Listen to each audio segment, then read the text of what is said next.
नमस्कार मित्रमैत्रिणींनो, जर तुम्हाला आपल्या चॅनलवरच्या कथा आवडत असतील तर लाईक करत जात जा आणि चॅनलला सबस्क्राईब करून बाजूची घंटी दाबा आणि ऑलवर सेट करा. म्हणजे जेव्हा जेव्हा मी नवीन व्हिडिओ किंवा कोणतीही नवीन पोस्ट अपलोड करेन तेव्हा ती सगळ्यात आधी तुमच्यापर्यंत पोहोचेल. धन्यवाद. तर वळूया आपल्या कथेच्या पुढच्या भागाकडे. अरे बाय काय, थोडा वेळ तर ये रूममध्ये. मी एकटी काय करू? तिने तोंड पाडत विचारलं. स्वीटी, थोडा आराम कर. बघ 4 वाजलेत. थोडीशी झोप काढ म्हणजे बरं वाटेल तुला. ओके? मी पण थोडं ऑफिसचं काम करतो आणि संध्याकाळी तर आपण भेटूच ना, तो बोलला. तशी ती अजूनच चिडली. तू ना असाच आहेस. जा तू. बाय. ती चिडून बोलली आणि पाय आपटतच तिच्या रूममध्ये गेली. तसा तो मात्र गालातच हसला. आता पुढे. युविका तिच्या रूममध्ये आली होती. तिने तिची पर्स तशीच बेडवर फेकली आणि त्या बेडवर आडवी झाली. ती कामच करायचं होतं तर का आला इथे हा सडू? जेव्हा बघावं तेव्हा काम. आत्ता कुठे 2 दिवस मिळालेत तर छान माझ्यासोबत स्पेंड करावं, तर ते नाही. त्याला कामच करायचं आहे.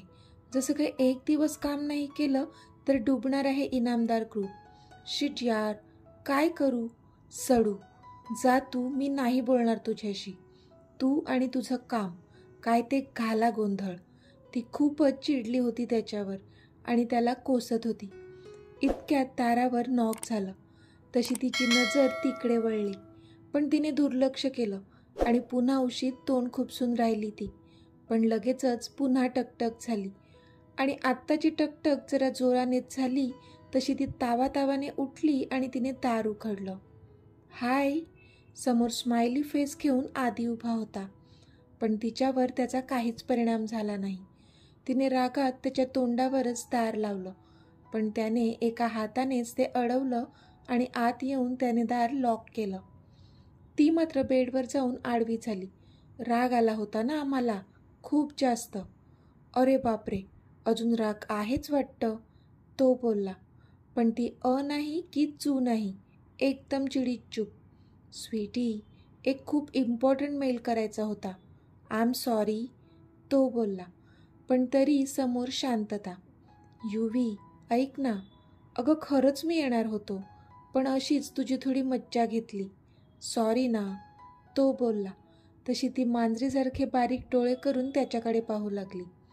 आता आलो ना मी, राग सोड ना स्वीटी, प्लीज, तो तरी तिला मनवत होता. Come here. ती हात पसरवून बारीक तोंड करून त्याला तिच्या जवळ बोलावत होती. तसा तो गालातच हसला आणि तिच्या जवळ गेला. तुला ना मार द्यायला हवा, खूप त्रास देतोस तू मला, असं म्हणत तिने हळूच एक बुक्की त्याच्या छातीत मारली आणि त्याला मिठी मारली. त्याने पण तिची मिठी घट्ट केली. मग मार दे ना मला, मी कुठे अडवलंय? तुला जे हवं ते कर, मी काही नाही बोलणार, तो तिच्या डोक्यावरून हात फिरवत बोलला. नाही नको, राहू दे, मला नाही द्यायचंय तुला मार, ती त्याच्या मिठीतच लटक्या रागात बोलली. तसा तो पुन्हा गालात हसला. युवी, थोडा आराम करून घे, कदाचित रात्री रिसेप्शन नंतर यायला उशीर होईल आपल्याला म्हणून म्हणतो. आणि प्रवासाची दगदग पण तर आहेच ना, तो तिच्या डोक्यावरून हात फिरवून बोलला. आणि तू तू आराम नाही करणार का, तिने विचारलं. तू कर, मी थोडंसं प्रोजेक्ट स्टडी करतोय आणि माझी काळजी करू नकोस, मला सवय आहे प्रवासाची. ओके, तो बोलला. ठीक आहे, पण तू पण इथेच थांबायचं, मी तुझ्या मांडीवर डोकं ठेवून झोपणार, ती क्यूट फेस करून बोलली. तसा तो गालातच हसला. ओके कम, तो बोलला आणि त्याने तिला मांडीवर डोकं ठेवायला सांगितलं. आता तो हळूवार तिच्या केसांमधून हात फिरवू लागला. तशी एक थंडगार लाट तिच्या शरीरातून वाहून गेली. तिने पटकन त्याचा हात पकडला आणि स्वतःच्या हातात घट्ट पकडून ती झोपण्याचा प्रयत्न करू लागली. तसा तो मात्र गालातच हसला.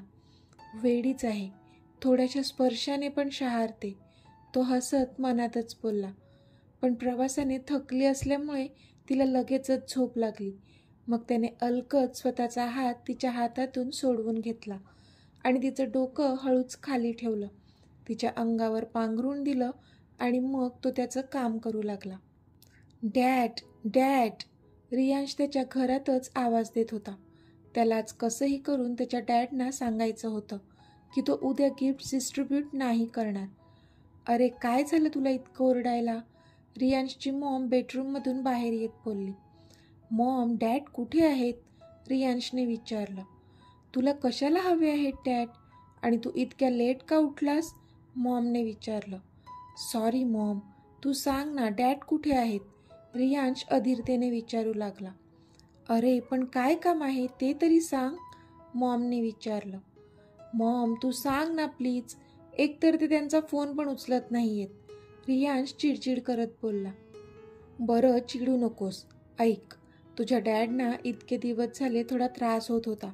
ऑफिसचं काम पण वाढलंय, स्ट्रेस आहे त्यांना, म्हणून डॉक्टर अंकलनी त्यांना चेकअपसाठी बोलावलं होतं. पण मध्येच मी आजारी पडले म्हणून त्यांना जाता नाही आलं. पण आता उद्याची रिस्पॉन्सिबिलिटी तू घेतली आहेस म्हणून मग ते आज गेलेच चेकअपसाठी, मॉम बोलल्या. तसं रियांशच्या डोळ्यात पाणी आलं. पण मॉम, मग ही गोष्ट डॅडनी मला का नाही सांगितली? रियांशने विचारलं. अरे तुला जास्त त्रास नको म्हणून त्यांनी नाही सांगितलं, पण आज गेलेत ना ते चेकअपसाठी, बघू डॉक्टर काय म्हणतात, मॉम बोलल्या. मी जातोय हॉस्पिटलला, रियांश बोलला आणि त्याने हातात फोन घेऊन तो बाहेर निघाला सुद्धा. मॉम मात्र त्याच्याकडे पाहतच राहिल्या. म्हणून ह्याला सांगत नव्हते, आता उगाच काळजी करत बसेल, मॉम मनातच बोलल्या. मे कम इन अंकल? रियांशने विचारलं. तो आता हॉस्पिटलमध्ये पोहोचला होता. Yes Riyansh, please come in, doctor बोलले. अंकल, डॅड कुठे आहेत? रियांशने विचारलं. ते आहेत आत, आराम करत आहेत. त्यांचं ब्लड घेतलंय म्हणून त्यांना थोडा वेळ आराम करायला सांगितलं आहे, नाहीतर चक्कर येऊ शकते, डॉक्टर बोलले. अंकल, सगळं ओके तर आहे ना? रियांशने काळजीने विचारलं. हो, अरे डोंट वरी, आता टेस्ट केले आहेत, बघू त्यांचे रिपोर्ट्स काय येतात. पण तोपर्यंत त्यांना कोणताच स्ट्रेस येईल असं वागू नका, किंवा मी तर म्हणेन त्यांना ऑफिसच्या कामापासून दूरच ठेवा थोडे दिवस, म्हणजे कसं आपोआपच त्यांचा स्ट्रेस कमी होईल, डॉक्टर बोलले. ओके अंकल, मी तसंच करेन. डॅडना थोडे दिवस घरीच थांबायला सांगतो आणि ऑफिसचं सगळं काम मीच बघतो थोडे दिवस, रियांश बोलला. ओके गुड, डॉक्टर बोलले. बाय द वे, तू आता भेटू शकतोस त्यांना, डॉक्टर बोलले. त्यावर रियांश खुश झाला. खरंच? तो जोरातच ओरडला. येस डिअर, गो, डॉक्टर बोलले. तसा रियांश पटकन डॅडना जिथे ठेवलं होतं तिथे गेला. Dad, are you okay? त्याने काळजीने विचारलं. Yes, I am all right बेटा, डॅड बोलले. पण डॅड, तुम्ही हे मला का नाही सांगितलंस? रियांशने विचारलं. आता बघितलंस कसा धावत पळत आलास? मला माहीत होतं म्हणून नाही सांगितलं, आणि मी बरं आहे अरे, डोंट वरी, डॅड बोलले. हो ते दिसतंय. आता थोडे दिवस नो ऑफिस, मी सगळं हँडल करेन, पण तुम्ही आराम करायचा, रियांश बोलला. ओके बाबा, करेन आराम, पण आधी ते शर्माला सांग मला घरी सोडायला, डॅड हसून बोलले. तसा रियांश पण हसला. अंकल, मी डॅडना घेऊन जाऊ शकतो का? रियांशने बाहेर येऊन विचारलं. हो हो नक्कीच, मी रिपोर्ट घरी पाठवून देईन, डॉक्टर बोलले. थँक्यू अंकल, रियांश शेक हँड करत बोलला आणि मग त्याच्या डॅडना घेऊन तो घरी आला. रियांशने डॅडना आराम करायला बेडरूममध्ये सोडलं आणि तो स्वतः त्याच्या रूममध्ये निघून आला. पण आत्ता मात्र तो स्वतःच्या केसांतून हात फिरवत होता आणि अस्वस्थपणे इकडून तिकडून फेऱ्या मारत होता. त्याला कसंही करून आजच्या आज परीला सत्य सांगावं लागणार होतं, कारण आता उद्या स्वतः फॅक्टरीमध्ये जाण्याव्यतिरिक्त त्याच्याकडे कोणताच पर्याय नव्हता, कारण त्याच्या डॅडच्या तब्येतीशी तो कोणतीच रिस्क घेऊ शकत नव्हता. त्याने पटकन त्याचा फोन घेतला आणि परीला कॉल केला. रिंग जात होती. हॅलो ऋषी, परी बोलली. Hey Pari, I want to meet you right now, Riyansh खूपच डेस्परेटली बोलला. अरे हो हो, काय झालं? Is everything okay? तू डिस्टर्ब वाटतोयस, परीने विचारलं. परी प्लीज, तू मला आता भेटू शकतेस का? रियांशने विचारलं. ऋषी, अरे मी पुण्यात आहे, वीकेंड आहे आणि मी पुण्याला येते वीकेंडला, तुला तर माहीतच आहे ना, मी काल फोनवर पण बोलले होते. परी बोलली. तसा त्याने डोक्यावर हात मारला. मग तू कधी येशील? रियांशने विचारलं. मी उद्या पहाटे निघणार इथून आणि डायरेक्ट ऑफिसमध्ये जाणार, ती बोलली. ओके ठीक आहे, चल बाय, टेक केअर, तो नाराजीनेच बोलला. पण ऋषी, काही सिरियस आहे का? तू थोडा टेन्स वाटतोय, ती बोलली. नाही अगं, असंच तुझी आठवण आली म्हणून कॉल केलेला, तो बोलला. Oh okay, bye, take care, ती पण बोलली. परी ऐक ना, मला काहीतरी सांगायचं आहे, खूपच महत्त्वाचं, तो बोलला. हां ऋषी बोल ना, ती बोलली. परी, मी आज तुला जे सांगणार आहे ते ऐकून कदाचित तुला माझा राग येईल, पण सांगणं गरजेचं आहे. परी, मी तुला माझी ओळख.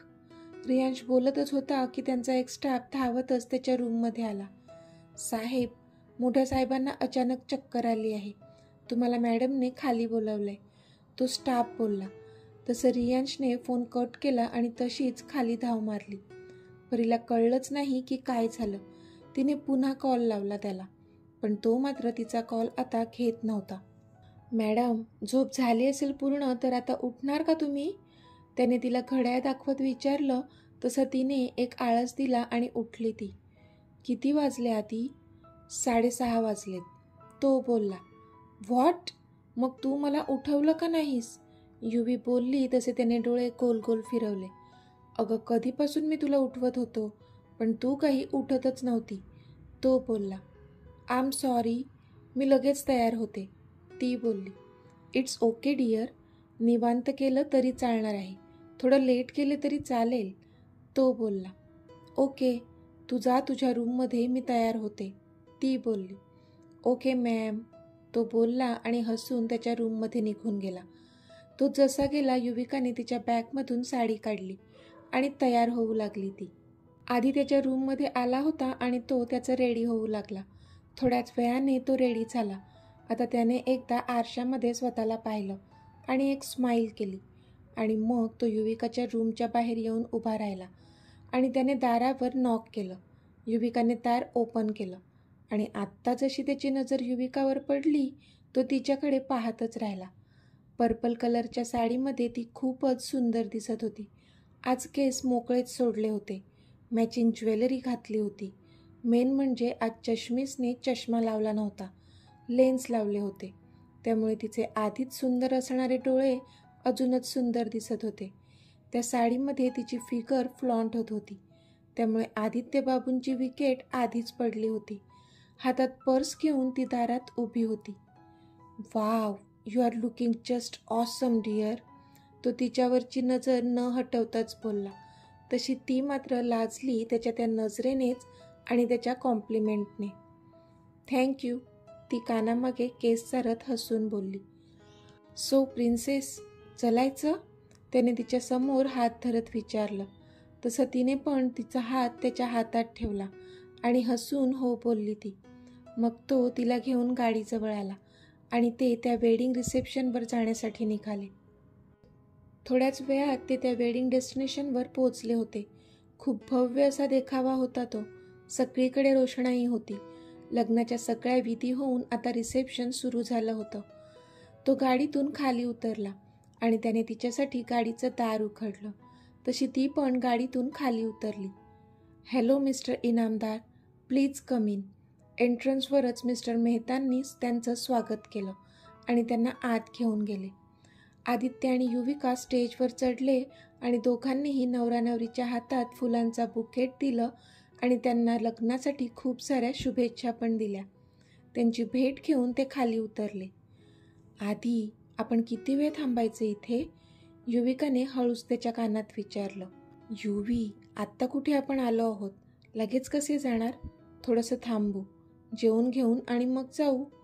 ओके, तो बोलला. तशी तिने पण ओकेमध्ये मान डोलावली. हाय आदित्य.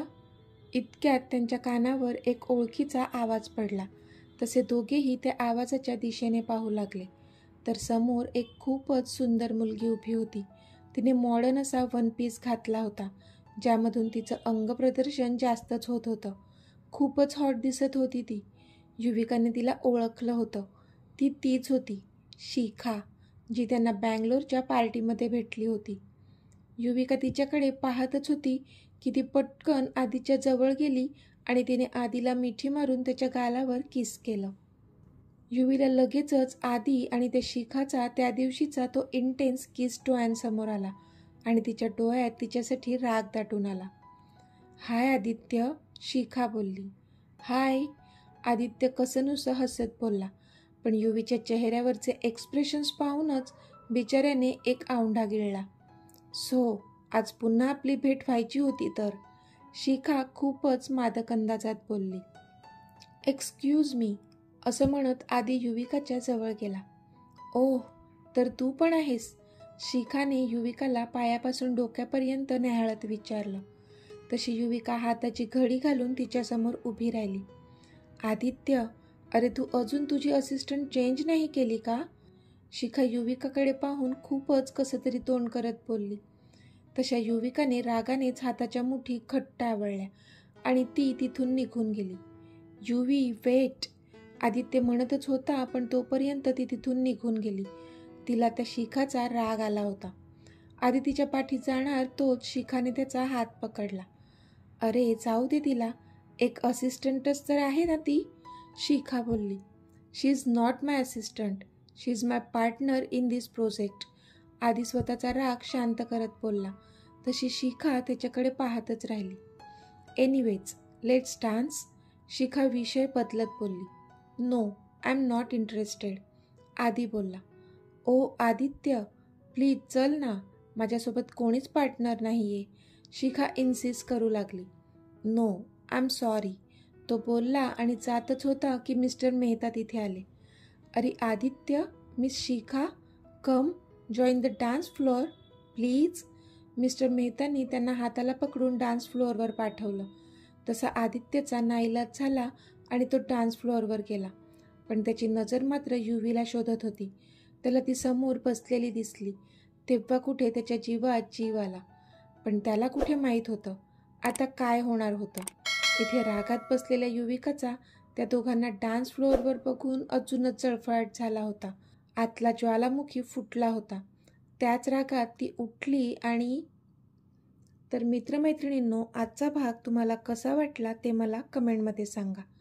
आणि जर आवडला असेल तर व्हिडिओला लाईक करा, शेअर करा आणि चॅनलला सबस्क्राईब करून बाजूची घंटी नक्की दाबा.